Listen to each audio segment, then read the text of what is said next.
Buenas tardes a todos y todas. El Colegio de Ingenieros Civiles les da la bienvenida a la charla de hoy, Retos y oportunidades para la ingeniería civil por los impactos del cambio climático global, a cargo de don René Castro Salazar.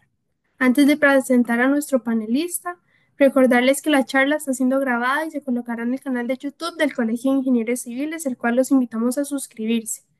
Por otra parte, a todos los invitados, favor colocar sus consultas en la pestaña de preguntas y respuestas, las cuales se van a estar contestando hasta el final de la charla. Y por último, recordarles verificar que sus nombres estén completos para que su certificado se realice correctamente. Ahora, don Randall Crawford, miembro de la Junta Directiva del Colegio de Ingenieros Civiles, les presentará a nuestro panelista de hoy y presentará al viceministro don Carlos. Buenas tardes a todos, bienvenidos. Mi nombre es Randall Crawford, miembro de la Junta Directiva del Colegio de Ingenieros Civiles. El día de hoy, como dice la compañera, les tenemos la charla de retos y oportunidades para la ingeniería civil por los impactos del cambio climático global. Primero, tendremos las palabras del viceministro Carlos Isaac Pérez, viceministro de Gestión Estratégica. Adelante.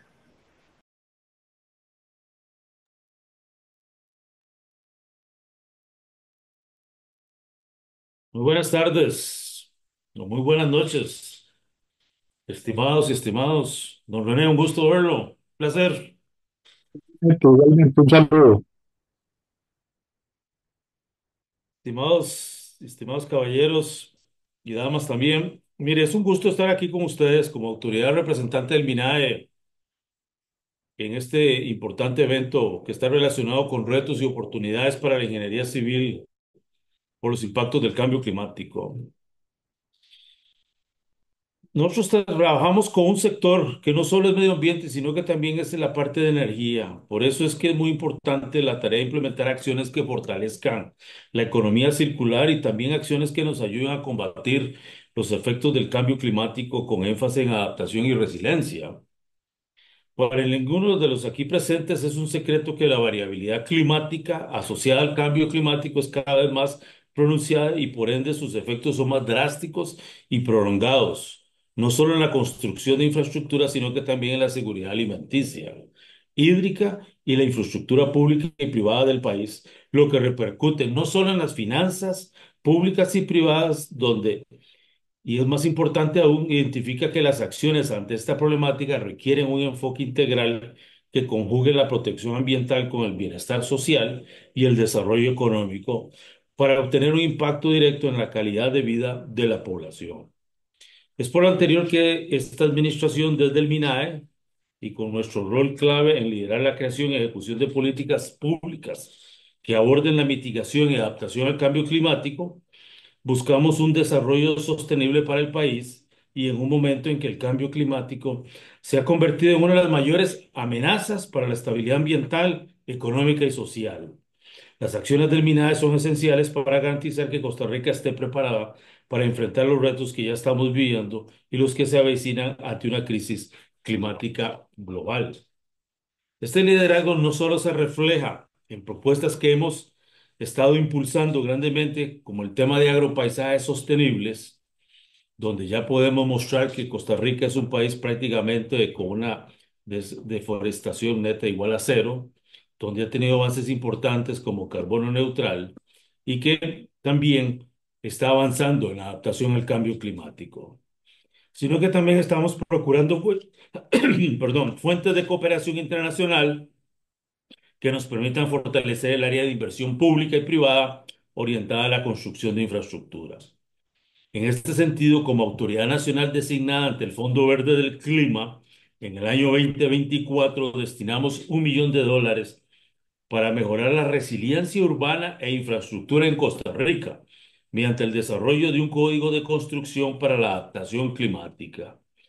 Aquí en este caso ustedes se pueden dar cuenta que si en los años 70 del siglo pasado hicimos un salto cualitativo con el código sísmico, del cual ha recibido mejoras en todos estos años, y nos podemos garantizar que cada vez la probabilidad de que un edificio, una infraestructura se vea seriamente afectada por un sismo es cada vez menor. Ahora vamos a hacer un segundo salto cualitativo precisamente con este Código de la Construcción para la Adaptación Climática.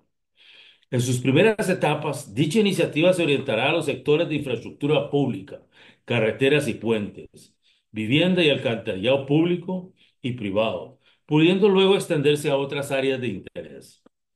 Este proyecto, marcado en la habilitación de capacidades del país para generar acciones que combatan los efectos adversos ante el cambio climático, representa un paso concreto hacia la adaptación de nuestras infraestructuras frente a dicho cambio climático. Se está implementando con el apoyo de ONU Habitat, el Colegio Federado de Ingenieros y de Arquitectos de Costa Rica, así como la colaboración de entidades como el Ministerio de Vivienda, Acueductos y Alcantarillados y el Ministerio de Obras Públicas y Transportes, entre otros. Este trabajo conjunto, esta alianza interinstitucional, tiene proyectado concluirlo en un plazo aproximado de un año y demuestra cómo la colaboración entre diferentes actores y sectores puede hacer una diferencia real en la construcción de un futuro más resiliente. No se trata solo de un proyecto puntual, sino de un esfuerzo integrado para enfrentar desafíos climáticos a largo plazo y mejoras en las futuras inversiones. Valga aclarar que no se trata de un esfuerzo aislado, ya que contribuye con los objetivos del Plan Nacional de Adaptación al Cambio Climático y es un claro ejemplo de un esfuerzo ambicioso que busca dotar al país de las herramientas necesarias para abordar las vulnerabilidades climáticas con el objetivo principal de establecer un conjunto de normas técnicas que permitan a las personas tomadoras de decisiones en el ámbito público y privado, así como los diseñadores y constructores, en crear y renovar infraestructuras más resistentes. Igualmente es importante destacar que este código de construcción para la adaptación climática no solo responde a las urgencias inmediatas que tenemos en términos de infraestructura, sino que también coloca a Costa Rica a la cabeza de las políticas de adaptación climática urbana en el plano internacional. Tener un código de construcción con estas características no solo servirá para mejorar la resiliencia de nuestras ciudades, sino que también puede convertirse en un modelo para otros países de América Latina que busquen soluciones similares. En resumen, este esfuerzo integral que combina la sostenibilidad ambiental con el desarrollo económico y social permite que Costa Rica avance hacia un futuro más resiliente y próspero, consolidándose como un líder internacional en adaptación al cambio climático. Y nos alegra mucho que el Colegio Federado de Ingenieros y Arquitectos en este momento esté tomando la iniciativa de avanzar más en esta temática, ¿verdad? Y por lo tanto también nos alegra mucho pues tener a un instructor como don René Castro Salazar, quien ha sido ministro de Ambiente y de Energía y otro líder también costarricense en materia de cambio climático, que esté promoviendo estas iniciativas a través del Colegio Federado. Así que les deseamos, mejor dicho, los mejores éxitos en esta iniciativa y muy pronto estaremos anunciando otras noticias relacionadas con esta temática, donde trabajaremos muy fuertemente con el Colegio de Ingenieros en construir este código de adaptación al cambio climático para la construcción. Muchas gracias. Muchísimas gracias, señor viceministro. Ahora les leeré el currículum del ingeniero René Castro Salazar. El doctor René Castro Salazar es ingeniero civil por la Universidad de Costa Rica y cuenta con una maestría en Administración Pública, así como un doctorado en Diseño, ambos otorgados por la Universidad de Harvard. A lo largo de su destacada trayectoria, ha ocupado importantes cargos ministeriales en Costa Rica, desempeñándose como ministro de Recursos Naturales, ministro de Relaciones Exteriores y ministro de Ambiente y Energía en los periodos de 1994 y 2014. Su experiencia académica y profesional lo ha llevado a dictar conferencias en prestigiosas universidades como Harvard, la Universidad de Tokio, Yale, la Escuela Politécnica Federal de Zúrich, el INCAE, entre otras instituciones de América Latina. Es autor de múltiples publicaciones y artículos en temas de política, energía, desarrollo sostenible y cambio climático. Entre 2016 y 2022, ocupó el cargo de subdirector general de la Organización de las Naciones Unidas para la Alimentación y la Agricultura, FAO, liderando la estrategia y política global en materia de cambio climático, biodiversidad y medio ambiente. En la actualidad, continúa su labor en el ámbito de la sostenibilidad, impulsando iniciativas y estrategias para el desarrollo sostenible a nivel internacional. Con ustedes, el señor ingeniero René Castro Salazar. Adelante. Muchas gracias. ¿Se escucha? Sí, Sí. perdón, René. Muchas gracias a los colegas, al señor viceministro Carlos Isaac Pérez, al miembro de la Junta Directiva, don Randall Crawford, y a todos los que han decidido participar en esta actividad. Permítame compartir con ustedes una presentación. Eh, Vamos a ver que ahora dice someone else, alguien más lo está compartiendo. ¿Qué será? Aquí Ahí está. sí gusta ya. Ya. Perfecto.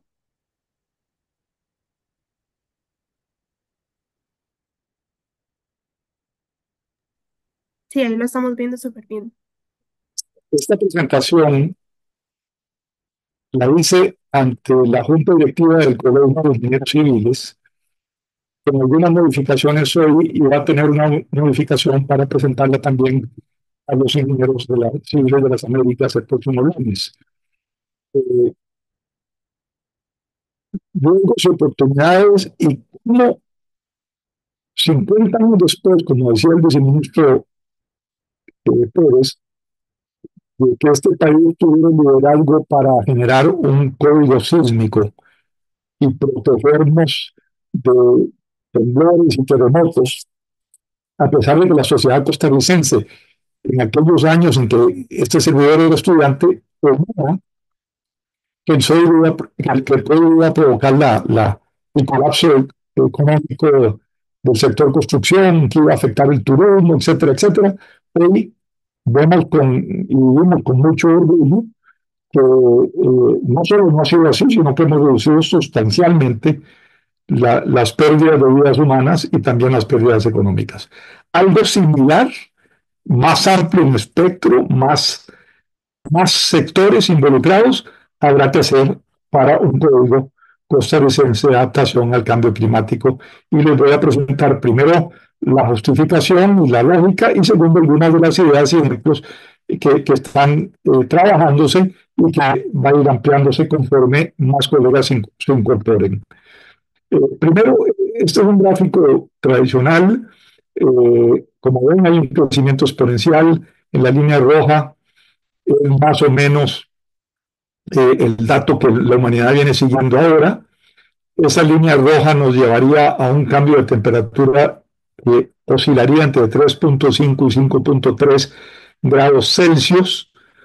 Los científicos han recomendado desde hace muchos años, eh, yo fui, por ejemplo, a la COP número 1 en 1994 y vamos a ir a la COP30 este año.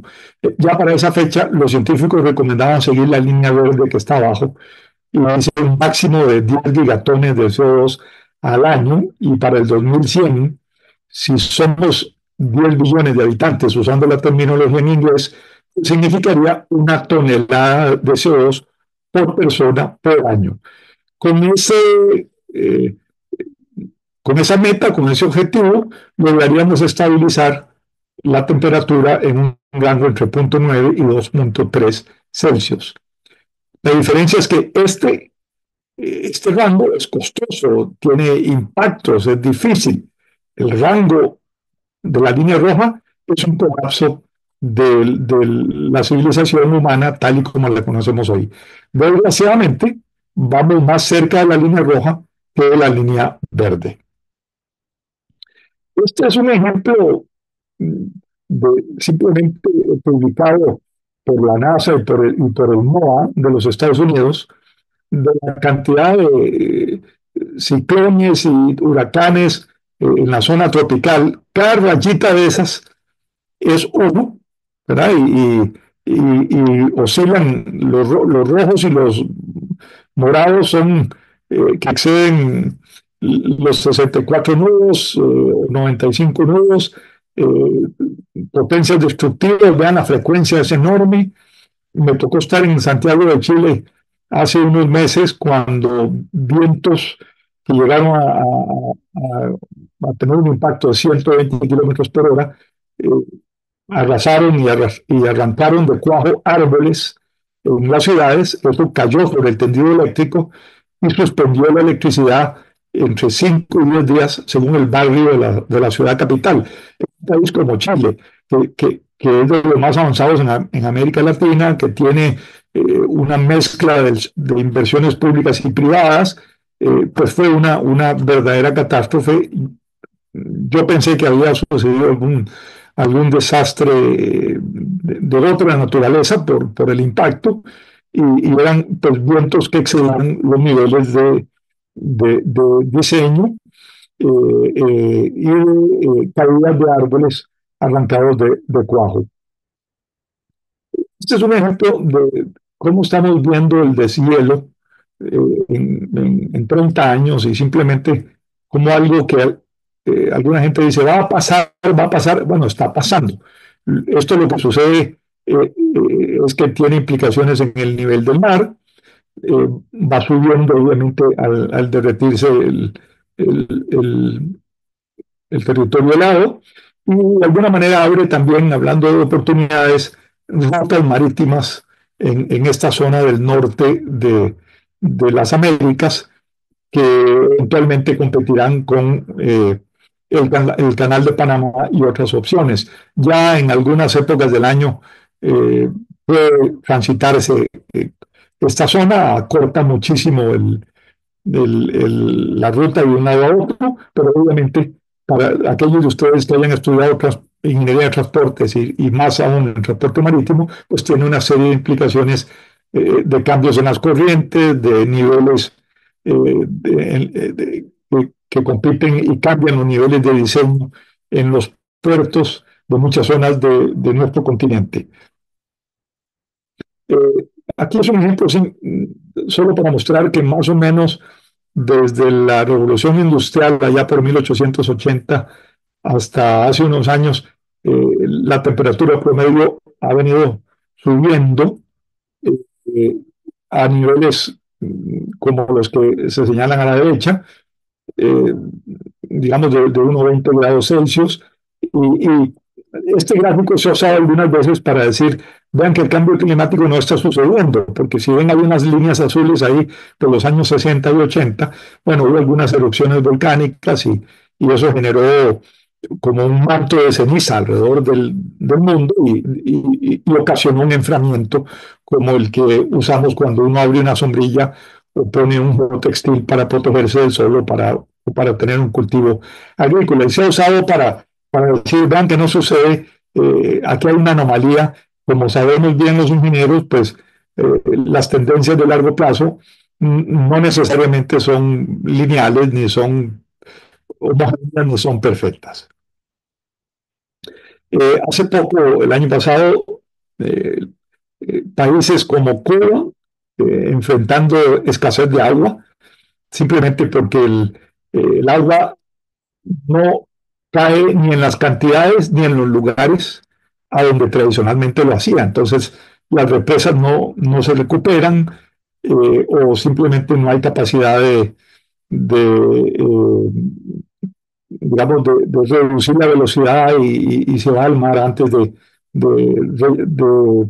volver a ser reciclada o a restaurar acuíferos. Eh, lo estamos viviendo también en Costa Rica con algunas de las represas hidroeléctricas y Arenal ha tenido oscilaciones que en otros años ni siquiera pensábamos que podía pasar. Hago un llamado al tema del agua, un reto para los ingenieros y una oportunidad también de usos inteligentes y creativos de infraestructura, de usos del agua. Por ejemplo, en algunos países ya hacen cosechas de agua de lluvia, que me decía hace poco el ingeniero Ureña, presidente del Colegio de Civiles, que incluso en el concreto, en los países como Estados Unidos, cuando se fabrica concreto con agua de lluvia, baja la cantidad de emisiones de CO2 que se produce en el hormigón. Eso, por supuesto, es diferente en países como el nuestro, en el trópico, donde el agua abunda y es esencialmente un problema de administración y infraestructura. Me tocó estar en el Uruguay más o menos, estuve hace un año cuando de repente anuncian por todos los medios que no se volvería a tener agua potable en los próximos meses y que iban a mandar agua salada a las viviendas y para el uso para lavar y para incluso alimentación animal. Provocó un gran problema en la ciudad, había que comprar agua embotellada, realmente sorprendente en un país con actividad agropecuaria y ganadera que tiene el Uruguay, un país que usualmente compite con Costa Rica y con Chile en los índices de desarrollo humano. Me tocó estar y experimentar personalmente esta situación que aquí en nuestro país comienza a verse en algunos meses del año y en algunas barriadas como una señal de alarma de que tenemos que prestar más atención al uso del agua para energía, para tomar, para riego y para otras actividades. Les mencioné hace un momento que me tocó estar en Chile cuando hubo cortes de luz por lluvia y fuertes vientos, y ahí están las comunidades que se quedaron sin luz en ese país. 1 millón de clientes sin suministro eléctrico. Imagínense eso, una ciudad del tamaño de Santiago de Chile, una ciudad moderna y que tiene una inversión de infraestructura realmente impresionante. Bueno, hace una semana tuvieron que suspender vuelos otra vez por problemas de interrupción del servicio eléctrico, en algunos casos por lluvias y por vientos, en otros casos por amenazas de incendios forestales que interrumpen las líneas de transmisión o las líneas de distribución. Realmente es una situación que en el pasado era ejemplo de un problema de carencia de inversión o de desarrollo, y ahora de alguna manera es una señal de en qué camino estamos caminando frente al cambio climático global y la necesidad de repensar las normas de diseño y la forma de uso de los recursos naturales.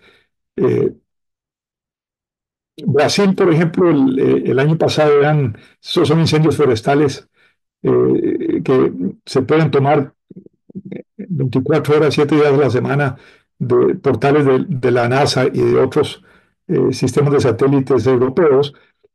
Brasil llegó a tener pérdidas de bosques de 290 y resto de 1.000 kilómetros cuadrados en un año, imagínense. 6 veces el tamaño de Costa Rica quemado por el aumento de la temperatura y por también un problema de mal práctica agrícola y vandalismo. Eso no sucede en Costa Rica, solo que hay un esfuerzo preventivo más grande, pero que requiere seguir avanzando, puesto que el problema va a crecer y se va a exacerbar conforme las temperaturas aumenten. Pero este ejemplo de Brasil digamos, absolutamente eh, asombroso, devastador. Aquí tenemos algunos ejemplos de zonas de varios países de Centroamérica, de zonas portuarias, de problemas con los manglares. Eh, Estos son fotografías de don Lenín Corrales, compatriota, y vean simplemente eh, que hay un aumento del nivel del mar de 3,18 milímetros por año. Ya es evidente, por ejemplo, en las cercanías en el Pacífico, en las cercanías de Caldera, pues es evidente que hay un cambio en mareas y, digamos, del sistema tradicional que interrumpe el tráfico continuamente. Eh, Estas son otras fotos en este caso de Nicaragua, eh, digamos, del puerto de Corinto, donde comienza a ser la norma. Y mencionaba el caso de Caldera, pues que continuamente ya nos acostumbramos a que nos digan se cierra la carretera, se invierte un poco de dinero en improvisar algunos sistemas de protección y que ya pues requiere un análisis, quizá incluso de rediseño de alguna del área de la costanera.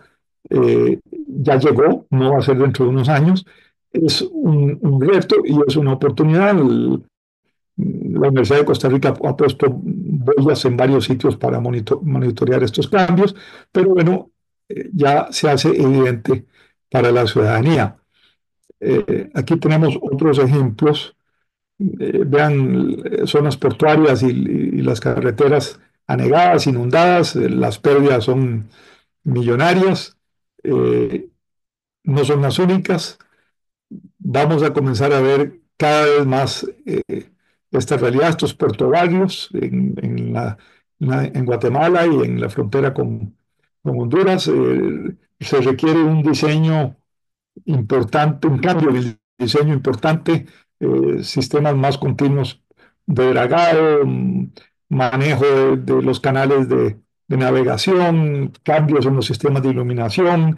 Vamos a ver ahora algunas otras medidas que requieren que todos ustedes eh, aporten y piensen qué contribuciones podremos hacer para evitar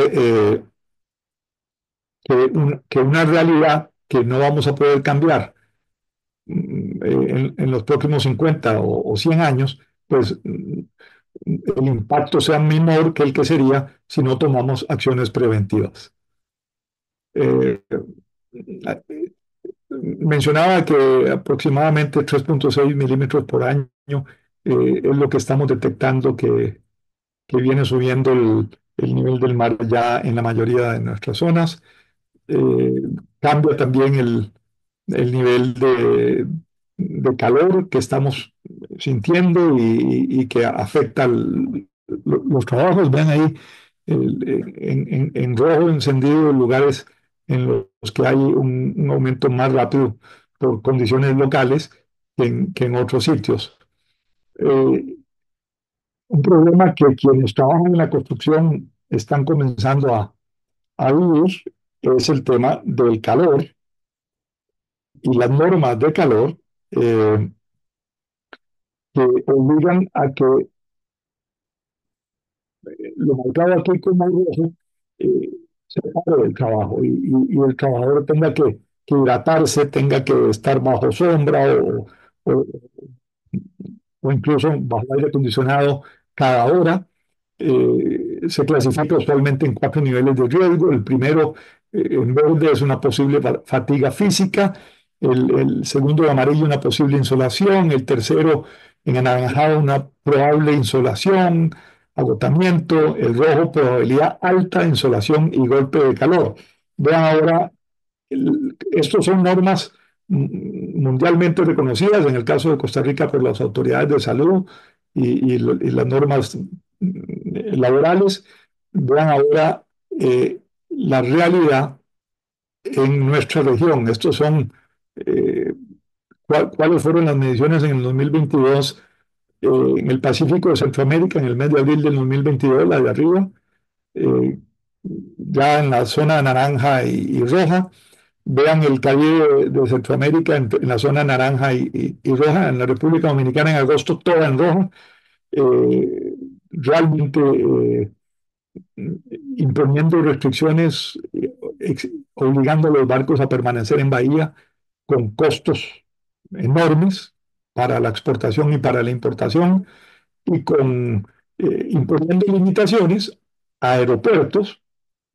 Vale la pena, no tengo el ejemplo aquí hoy, pero algo parecido sucede en los aeropuertos, con más interrupciones y más horas de no uso o por problemas climáticos. Estos datos los hizo mi hermano Mauricio Castro, que es también asociado del nuestro colegio.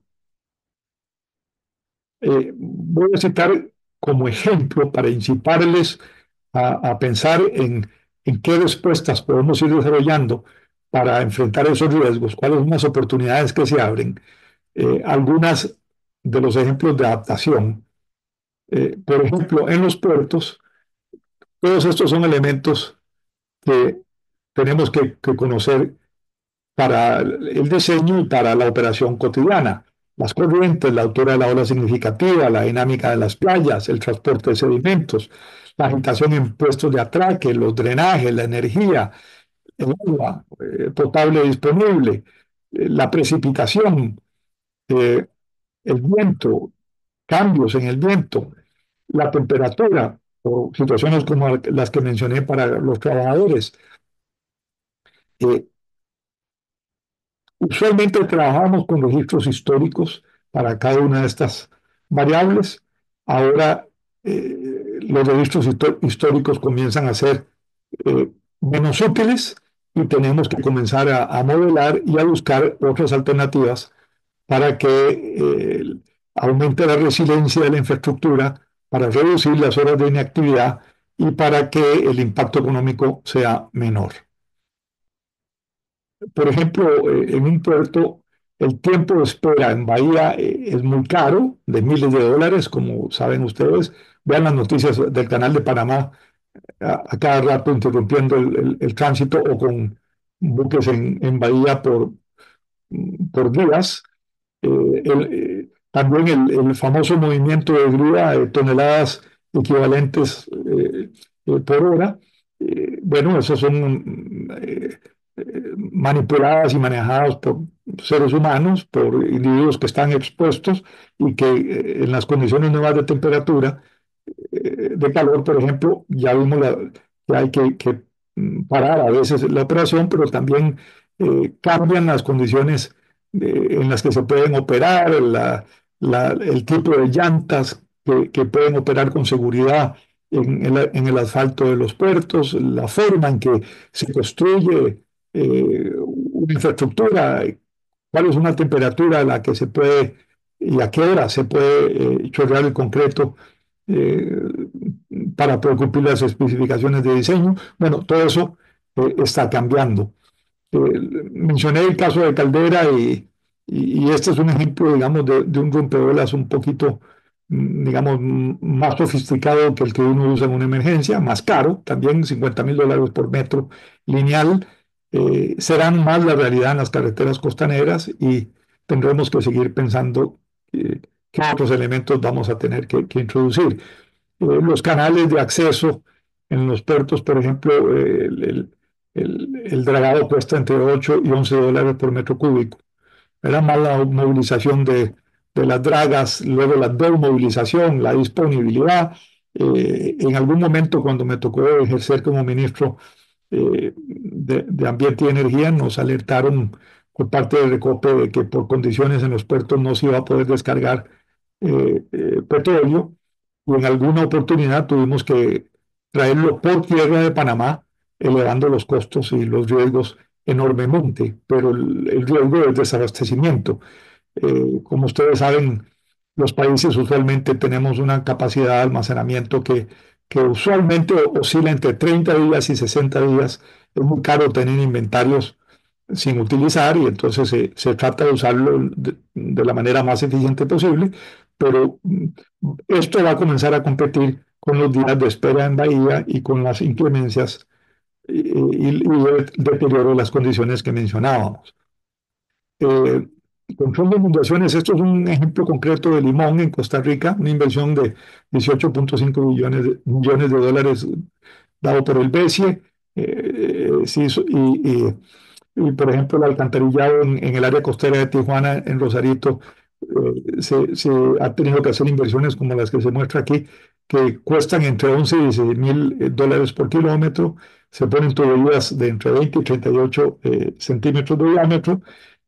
Hay un manejo que ahora se hace respondiendo casi siempre después de desastres. Bueno, vamos a tener que pasar a una acción preventiva y de alguna manera de revisión de las obras de infraestructura que nuestros países tienen. ¿Qué cambios tengo que hacer en los taludes de las carreteras? ¿Qué condiciones en el ancho, en el peralte, en los canales de evacuación hay que hacer en las carreteras, principalmente en las nacionales y las que van a las zonas de exportación e importación? Eh, una nueva realidad, un nuevo reto y una nueva oportunidad para los profesionales de ingeniería de aplicar la ciencia y el conocimiento y reducir el impacto en la pérdida de vidas y en el costo económico, tal y como hicimos hace 50 años con el tema sísmico.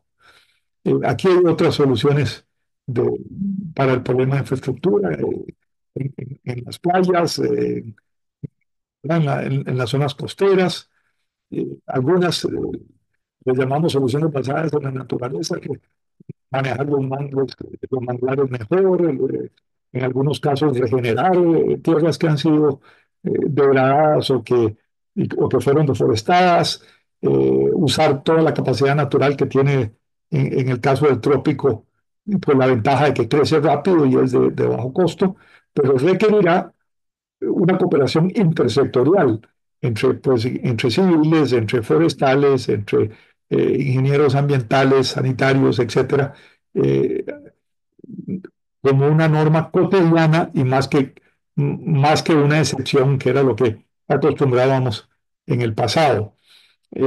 Escogí otros ejemplos de otros países. Esto es Brasil.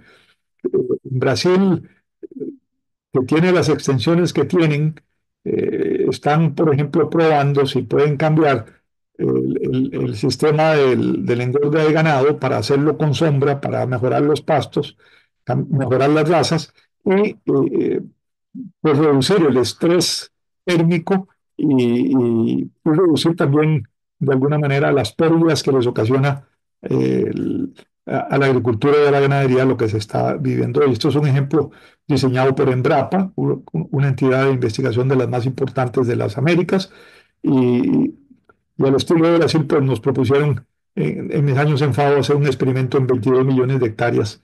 Eh, Obviamente no se pudo avanzar ni con la velocidad ni se tenían los recursos necesarios, pero sí suficiente para tener esperanza de que se puede cambiar y se puede adaptar la producción de alimentos y el impacto en la agricultura, además de lo que comenzábamos de la infraestructura. Bueno, ¿qué se introduciría en un código costarricense de adaptación al cambio climático global? En primer lugar, vean que estamos hablando de cómo un país se prepara a un cambio climático que es global. O sea, nada de lo que hagamos los costarricenses va a reducir el cambio climático en el mediano ni en el largo plazo. Somos muy chiquitos para ello. En realidad estamos viviendo el impacto de lo que fue la revolución industrial en los años 1880, 1850, como mostré en el gráfico de temperaturas. Pero lo que sí podemos hacer es adaptar el país, aumentar la resiliencia, introducir cambios que nos preparen mejor para esta nueva realidad.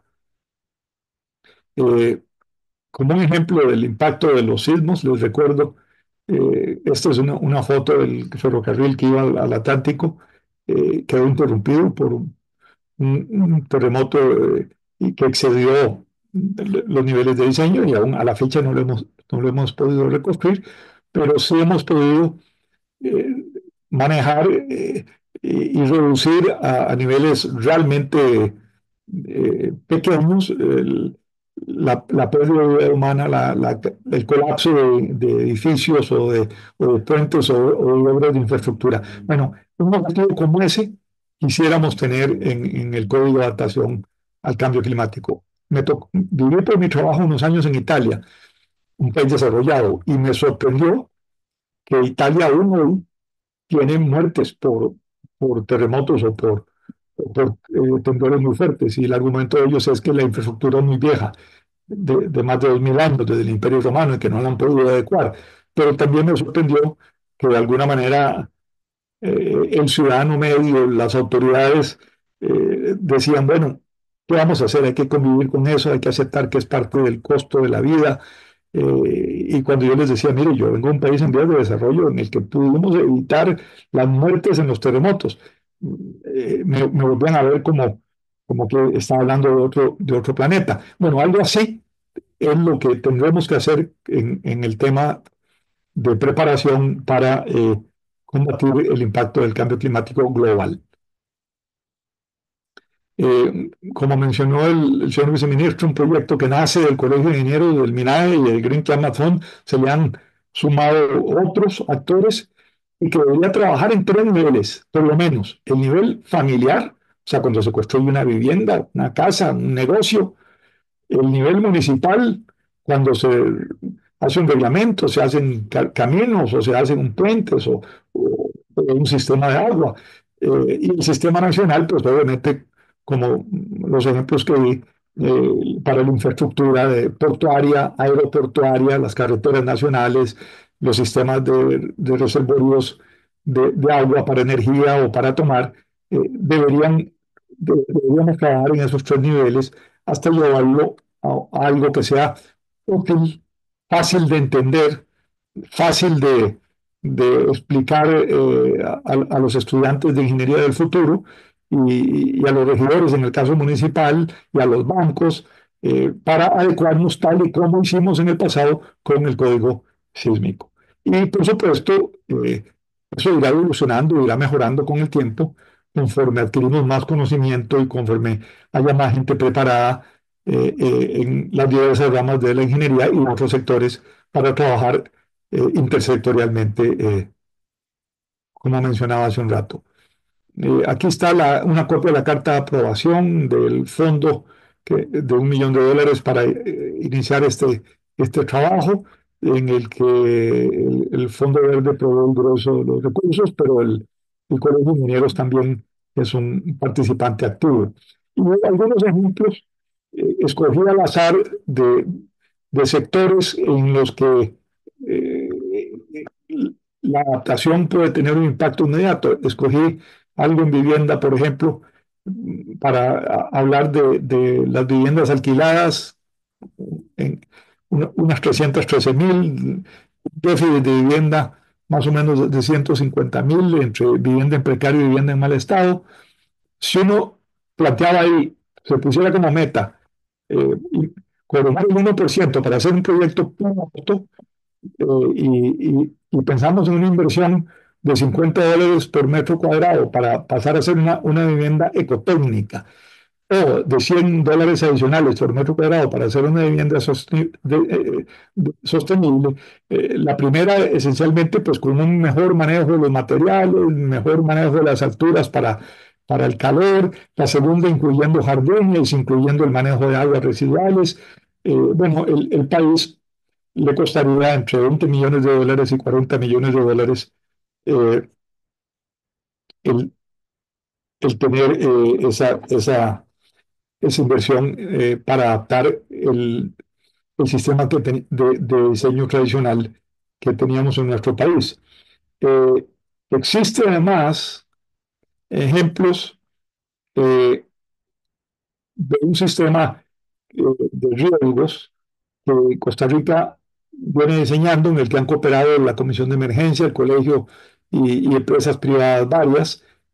Aquí hay un ejemplo cómo se aplican en 26 cantones ya en Costa Rica, o cómo está disponible, porque no necesariamente se aplican. Algunos municipios no son muy entusiastas de darle la información al usuario. Eh, Parte de lo que se piensa es que el código podría establecerlo como un derecho del ciudadano de tener información de riesgos a nivel de un terreno o a nivel de una urbanización o a nivel de un cantón, y que el Colegio de Ingenieros podría ser quien facilita ese acceso al ciudadano y al profesional para tener información como esta. Por ejemplo, en una propiedad, eh, cuál es el registro histórico de sequías, de los extremos de lluvia, del desbordamiento de ríos, de avalanchas, ¿verdad? ¿Dónde ha habido mayores plagas y enfermedades, digamos, como las transmitidas por los mosquitos? Y aquí hay un ejemplo del Cantón de Santa Cruz en Guanacaste, para los que somos de allá, una zona además donde el crecimiento en metros cuadrados es de los más altos del país. Bueno, ya hay información que puede darse a nivel de lote, ¿verdad? A nivel de lote catastrado o a nivel cercano, si no estuviera el catastro, digamos, se puede identificar una propiedad con bastante certeza, y se puede tener elementos para ese lote como este. sin problemas con pendiente, potencialmente con río o quebrada en linderos o atravesando propiedad, zona de muy alto riesgo por calderas volcánicas. Para cada uno de los lotes y cada una de las propiedades de esos 26 municipios que ya el país tiene bajo este sistema. La idea es que el código lo lleve al 100% y que además se actualice continuamente y que no solo sea de registro de lo histórico, sino que permita ir previendo, modelando qué puede pasar conforme tenemos mejor información y reparación. Pero este ya está disponible y es un servicio que lideró en su momento el MINAE, el Fondo de Adaptación, el colegio y la Comisión de Emergencias. Otro ejemplo de adaptación que Costa Rica ha hecho, mostré antes el caso de los incendios en Brasil. Bueno, vean la diferencia de los incendios en Centroamérica, donde se ve en rojo casi todo el resto de Centroamérica y bastante menos en Costa Rica.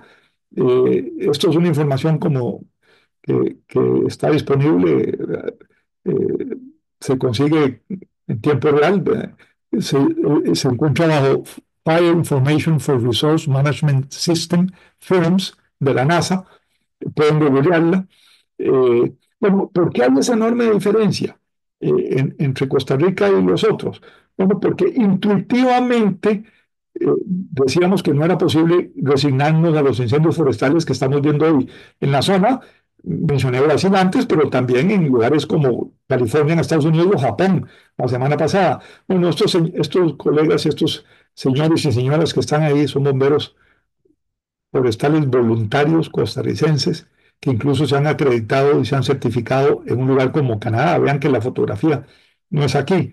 Eh, eso es uno, hay bastante más de 1.100 bomberos voluntarios debidamente entrenados, debidamente equipados. Ahora la idea es dotarles también de equipos y de sistemas que no obliguen a tener un bombero subido en una torre, que fue como se hizo artesanalmente en los primeros años, sino que puedan usarse drones o sistemas de información satelital 24/7, pero además ayudar a que esto que fue una excepción, relación entre Costa Rica y Canadá, pues se pueda generalizar en otros países de la región, porque cuando son los incendios en Costa Rica más intensos, que es, por ejemplo, eh, los meses de marzo y abril, no necesariamente es la misma situación en Canadá, porque ahí los incendios son más intensos en julio y agosto. Entonces puede haber préstamo de equipos, intercambio, apoyo, y es una de las oportunidades que nosotros vemos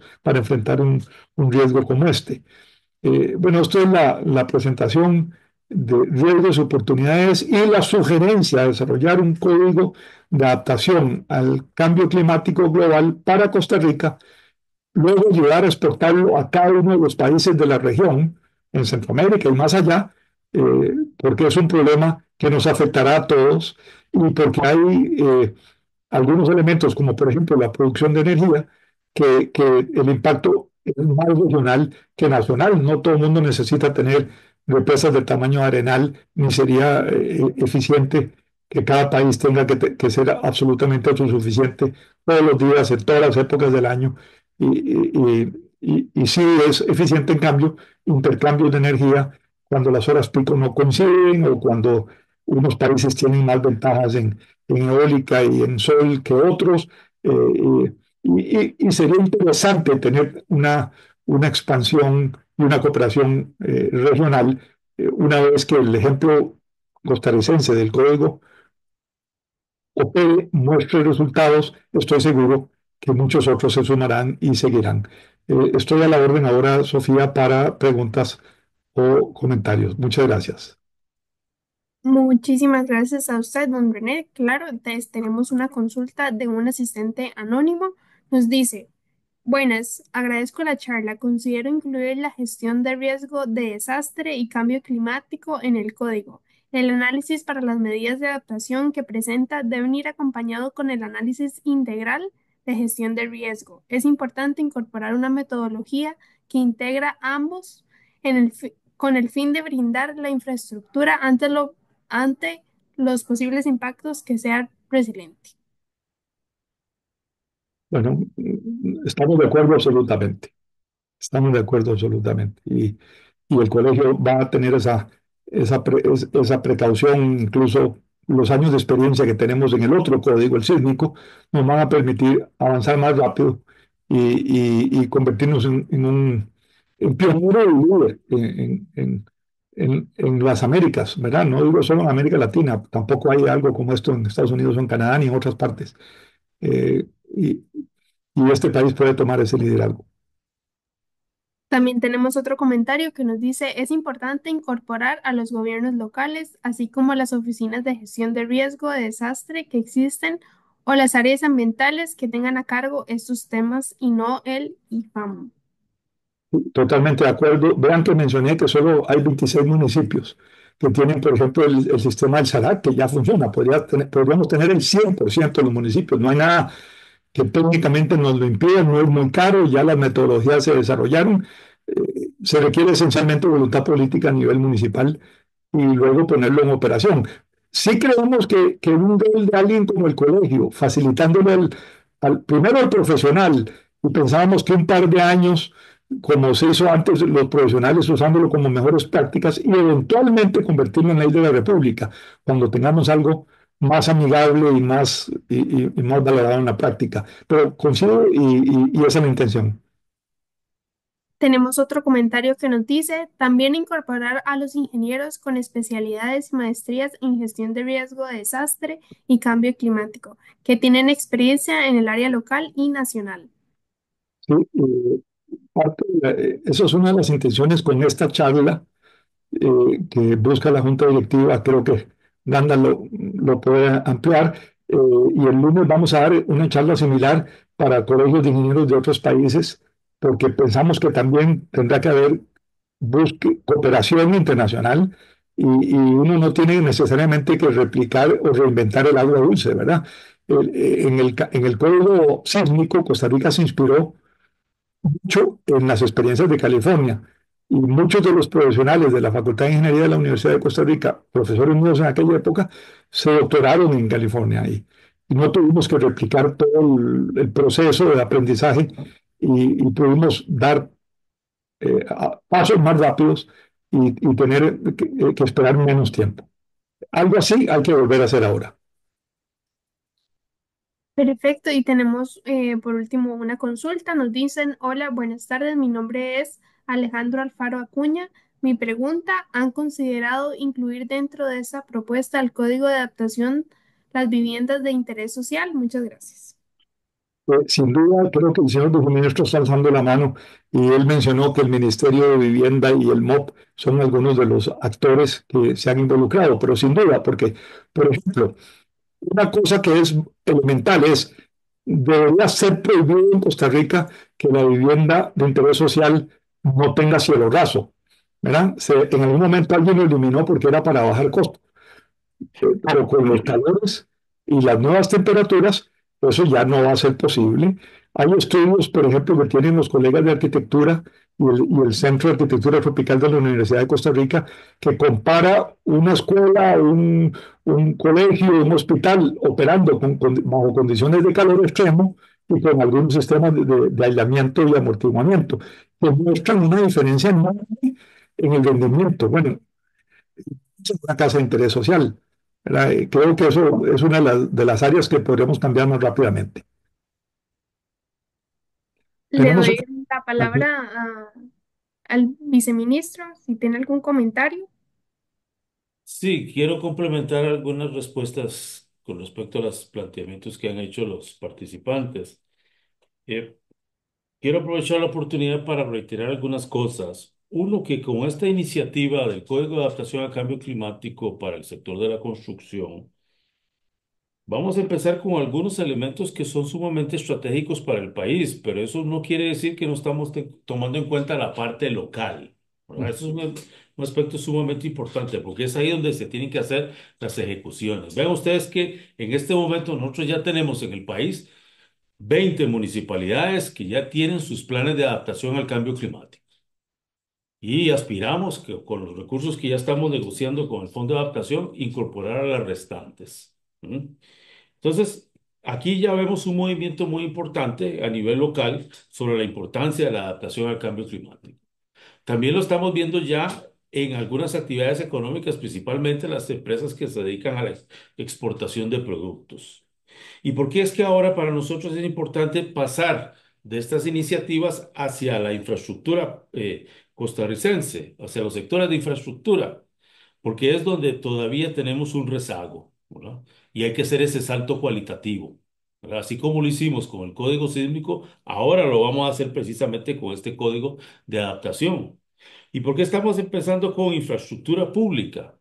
No solamente es en el caso que tenga que ver el Ministerio de Obras Públicas y Transportes, porque también tomemos en cuenta que las municipalidades tienen responsabilidades en algunas carreteras y en algunos puentes. O sea que va a haber un efecto aquí bastante positivo que va a ser aprovechado no solo por el Ministerio de Obras Públicas y Transportes, sino también por aquellas municipalidades que ya tienen sus planes de adaptación. Entonces, también el otro elemento es que la vivienda aquí no tiene discriminación. Vamos a aplicar estos conceptos para todo tipo de vivienda, ya sea de interés social o de alguna inversión particular, que eso es un elemento fundamental. Tal como lo dijo don René Castro, ¿verdad? La vivienda social es una prioridad sumamente importante porque vamos a mostrar que se pueden reducir costos operativos y costos de construcción, implementando medidas de adaptación en sus procesos constructivos. Así que en ese aspecto, ¿verdad? Hay un elemento sumamente importante que es necesario. Y vean ustedes que con el alcantarillado también vamos a hacer lo mismo. Hay proyectos muy importantes en este momento, ¿verdad? De grandes, que requieren grandes inversiones para poder actualizar nuestro sistema de alcantarillado nacional, ¿verdad? Y nos hemos encontrado dos cosas que son muy relevantes. Primero, que los sistemas de acueductos y alcantarillados son independientes. Tenemos 10 sistemas independientes en el valle, en la gran área metropolitana. La pregunta es por qué no están interconectados, ¿no? Y eso es algo que vamos a tener que responder con este código de adaptación, porque así podemos implementar medidas que son necesarias para diferentes poblaciones, ¿no? Y luego eso nos va a permitir que luego vengan inversiones mucho más grandes que ya se están negociando para dar un abastecimiento más real y poder satisfacer en este momento el déficit que existe en la gran área metropolitana. Y obviamente esto es una oportunidad muy importante, incorporar lo que vamos a hacer con el código de adaptación para poder incorporar esas medidas en todas estas construcciones futuras. O sea que en los próximos meses y en los próximos años van a haber noticias muy importantes en los cuales Costa Rica va a estar mejorando en este ámbito y va a estar enseñando en el ámbito internacional cómo avanzar en esta materia. Gracias. Muchísimas gracias al viceministro.